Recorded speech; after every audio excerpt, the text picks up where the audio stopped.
নমস্কার বন্ধুরা, Piyali lifestyle with village সকলকে স্বাগত জানাচ্ছি। আজকে সকাল থেকে প্রচণ্ড বৃষ্টি হচ্ছে, আর এই বৃষ্টির মধ্যে তোমাদের মুখরোচক একটি ব্রেকফাস্ট রেসিপি শেয়ার করব। আজকে চিড়ে ও ডিম দিয়ে হেলদি ব্রেকফাস্ট একটা রেসিপি তোমাদের সাথে।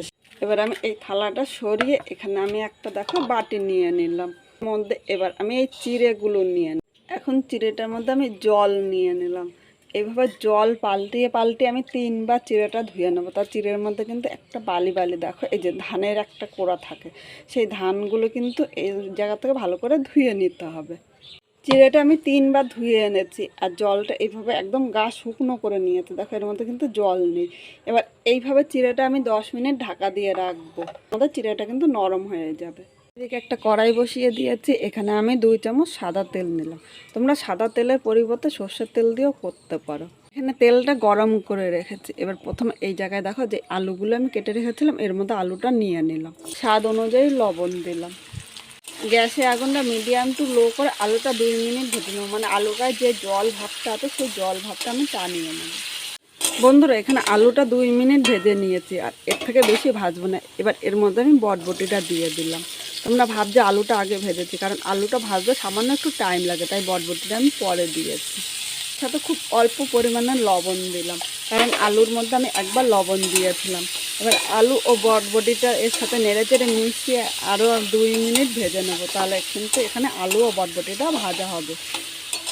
আলু ও বটবটিটা এর সাথে নেড়েচেড়ে মিশিয়ে মিডিয়াম আগুনে আরও 2 মিনিট ভেজে নেব। এখন আমি হলুদ দেবো না, হলুদ দিলে বটবটি ও আলুটা কিন্তু শক্ত থাকবে, তখন ভাজা ভালো হবে না। বন্ধুরা, এখানে আলু ও বটবটিটা 2 মিনিট ভেজে নিয়েছি। এবার এখানে মাঝারি সাইজের একটা পেঁয়াজ কুচি নিয়ে নিলাম।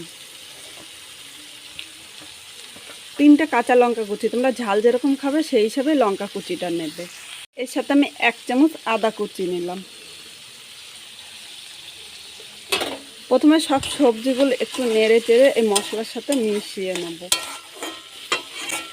আজকে খুব সাধারণভাবে এই ব্রেকফাস্টটা রান্না করছি। ঘরে সবজি থাকে সেই সবজিগুলো দিয়ে তোমরা করতে পারো। বাচ্চারা সবজি খেতে চায় না, এভাবে করে দিলে বাচ্চারাও কিন্তু খুব পছন্দ করবে।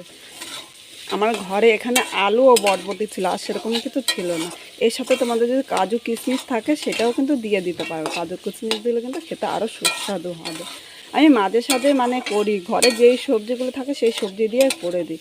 এভাবে করে দিই, বাড়ির ছোটোর থেকে বড় সবাই কিন্তু খুব পছন্দও করবে। এখানে সব সবজিগুলো নেড়ে চেড়ে মিশিয়ে 1 মিনিট ভেজে নিয়েছি। এবার এর মধ্যে আমি স্বাদ অনুযায়ী লবণ দিলাম। 2বার লবণ দিয়েছি, তাই লবণটা কিন্তু অবশ্যই স্বাদ অনুযায়ী দেবেন। 1/2 চামচ হলুদ নিয়ে নিলাম।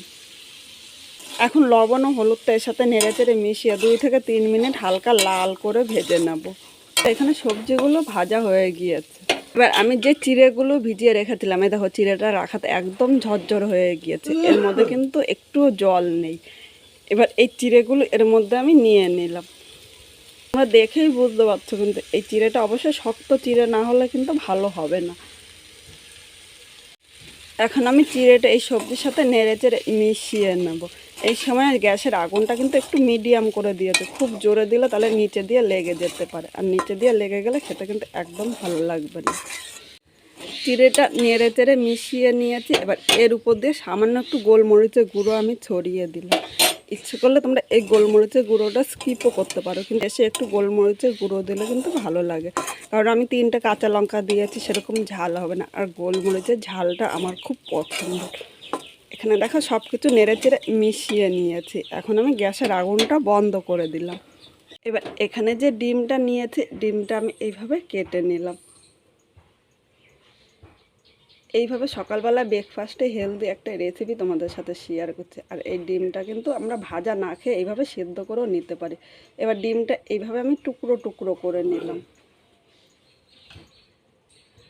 এখানে আমি 2টো ডিম নিয়েছি, ইচ্ছে করলে তোমরা কিন্তু একটাও ডিম নিতে পারো, মানে তোমাদের ইচ্ছে মতো কিন্তু ডিমটা নিয়ে নিতে পারো। এবার ডিমটা এই চিড়ের সাথে নেড়ে চেড়ে মিশিয়ে নেব। এইভাবে করে তোমরা সকালে ব্রেকফাস্টে বা স্কুল টিফিনেও কিন্তু করে দিতে পারো, আর ছোট ছোট বাচ্চারা কিন্তু এইভাবে করে দিলে তারা খুব পছন্দ করবে।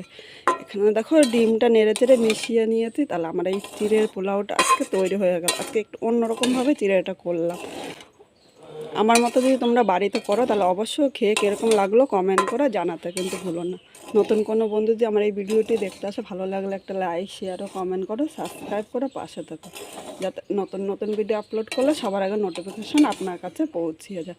এখানে সব কিছু নেড়ে চেড়ে মিশিয়ে নিয়েছি, এবার একটা পাত্রের মধ্যে আমি নামিয়ে নেবো। এটা দেখতে যেরকম সুন্দর হয়েছে, খেতে কিন্তু ততটাই লোভনীয় হয়েছে। আর খুব হেলদি ব্রেকফাস্ট কিন্তু আজকে তোমাদের সাথে শেয়ার করলাম।